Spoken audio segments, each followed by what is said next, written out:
यानंतर जाऊयात आमदार संजय शिरसाट बोलतायत तिथे। देशातील मोदी साहेबांसहित अनेक मान्यवर उपस्थित होते। जी शंका काही लोकांना होती की महायुतीमध्ये ऐन वेळेला काही बिघाडा होतोय का, एकनाथ शिंदे साहेब शपथविधी घेतील की नाही घेतील, या सर्व प्रश्नाची उत्तरं त्या शपथविधीच्या समारंभामध्ये आपल्याला पाहायला मिळाली। हे आलेलं सरकार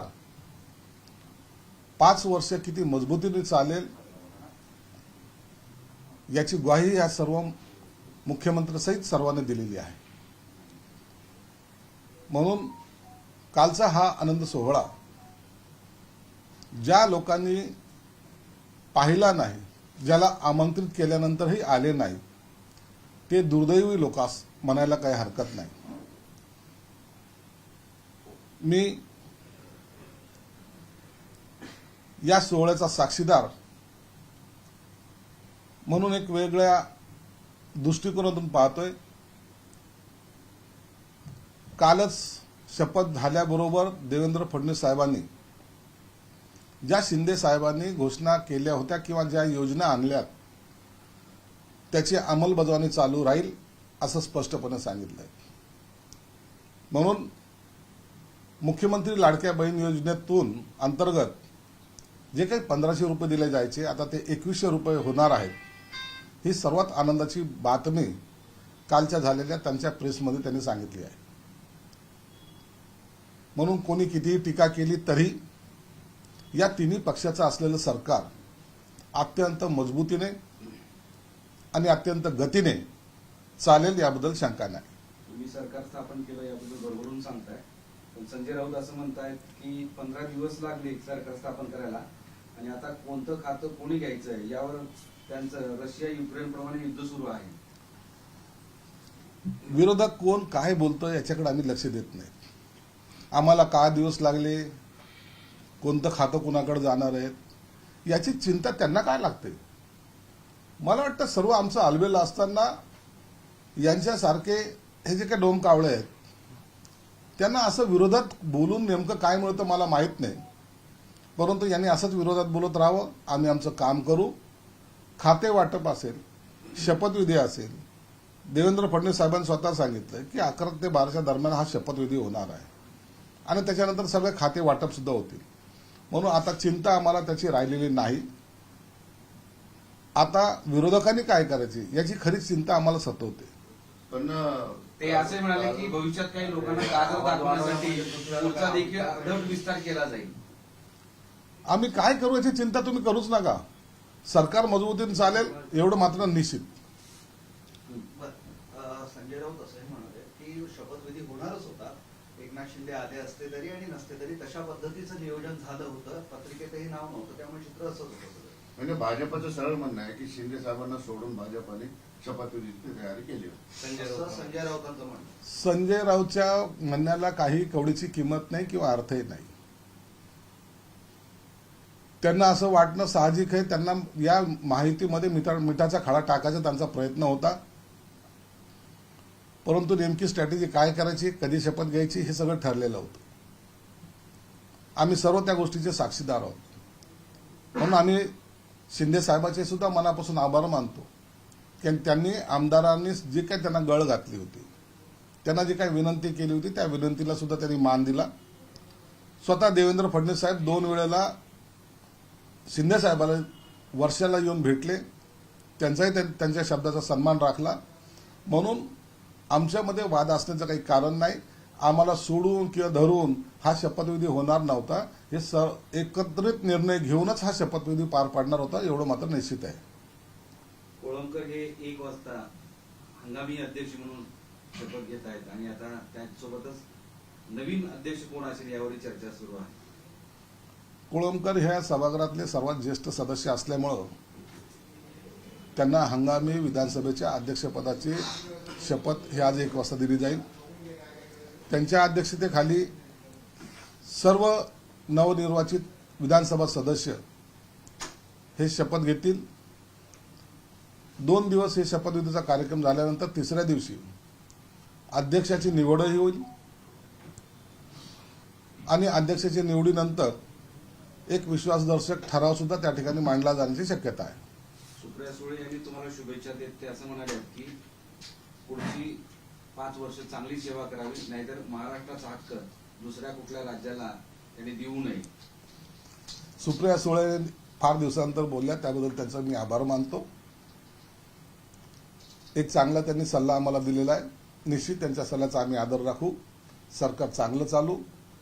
त्यांना आणि त्यांच्या पक्षाला किंवा त्यांच्या असलेल्या सहकाऱ्यांना अभिमान वाटेल असंच राज्य यापुढे कार्यशील राहील, गतिमान राहील. आणि आमची सुद्धा त्यांना विनंती राहील की तुम्ही सर्वांनी आम्हाला या सर्व चांगल्या कामामध्ये सहकार्य करावं. ते असे दुसऱ्या म्हणाले की कार्यक्रमामध्ये कालच्या ढिसाळपणा होता हे तुमच्याच पक्षाच्या नेत्यांनी म्हटलेलं पावसकरांनी. नाही, असं काही ढिसाळपणा वगैरे नव्हता. इतक्या मोठ्या कार्यक्रमामध्ये थोडे बहुत गर्दी झाल्यानंतर नियंत्रणात आणण्यासाठी थोडी गैरसमज जर कुणाची झाली असेल तर ती ही थोडी बहुत होत असते. सुप्रिया सुळे असं म्हणाले की फडणवीस काल लाडकी बहीणचे 2100 रुपये देणार सुरू करणार असं म्हणाले. शक्य असेल तर 1 जानेवारी 2000 पासूनच ती मागणी मान्य करावी. नागपूरच्या अधिवेशनामध्ये यासाठी विशेषतः तरतूद केली जाईल आणि त्याची अंमलबजावणी तातडीने करण्याचा आमचा प्रयत्न राहील. फडणवीस असंही म्हणाले की लाडकी बहिणीसाठी जे आहे तर योजनेची छाननी केली जाणार आहे असं ते काल बोलले. योजनेची छाननी केली जाईल याचा अर्थ असा नाही आहे की कुणाला बाद केला जाईल. चुकीचे कागदपत्र कोणी सादर करू नये आणि त्याचा चुकीच्या लोकांनी गैरफायदा घेऊ नये हा त्याच्या मागचा फक्त उद्देश आहे. बाकी जे आहेत, जे व्हॅलिड झालेत त्यांच्यावर कुठेही गदा येणार नाही. गुलाबराव पाटील आणि अमोल मिटकरी यांच्यात चांगलंच पेटलं दिसते. ते म्हणाले की गुलाबराव पाटील यांना मंत्रिपद मिळो की नाही मिळो ही सत्यनारायण चरणी प्रार्थना आहे आणि त्यांनी फक्त अधिक बोलू नये. मिटकरीच्या याच्यावर मी भाष्य करणार नाही. तेही विद्वान असल्यामुळे त्यांच्याबद्दलचं जास्त भाष्य करणं मला योग्य वाटत नाही. जातीनिह जनगणनेला भाजपचा विरोध नाही, मात्र ओबीसींवर अन्याय होता कामा नये असं फडणवीस शपथ घेतल्यानंतर म्हणतात.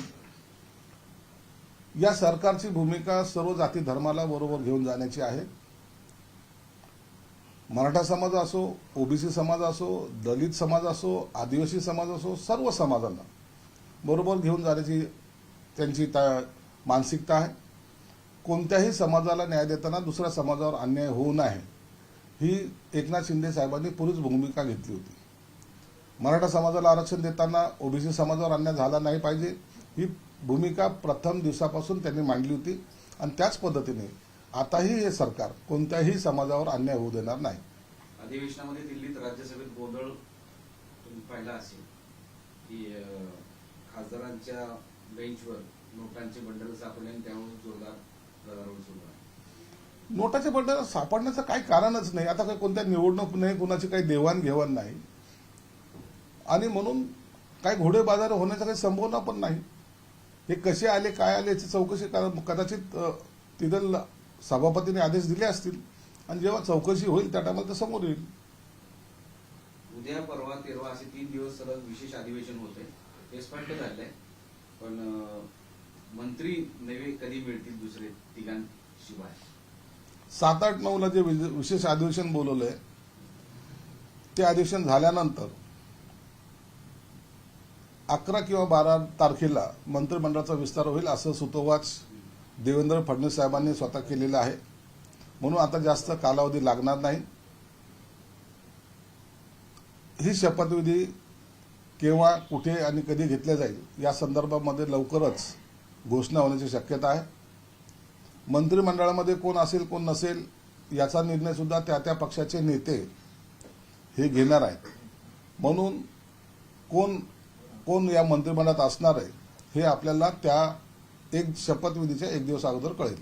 पण घवघवीत यश मिळालंय त्यामुळे इच्छुक पण घवघवीत आहे, म्हणजे मोठ्या संख्येने याला डावललं तर तो नाराज, त्याला डावललं तर हा नाराज. एकंदरीत आता जर पाहिलं या विधानसभेमध्ये 232 सदस्य हे महायुतीकडे आहेत आणि असलेली मंत्रिपदे हे एकूण 43 आहेत.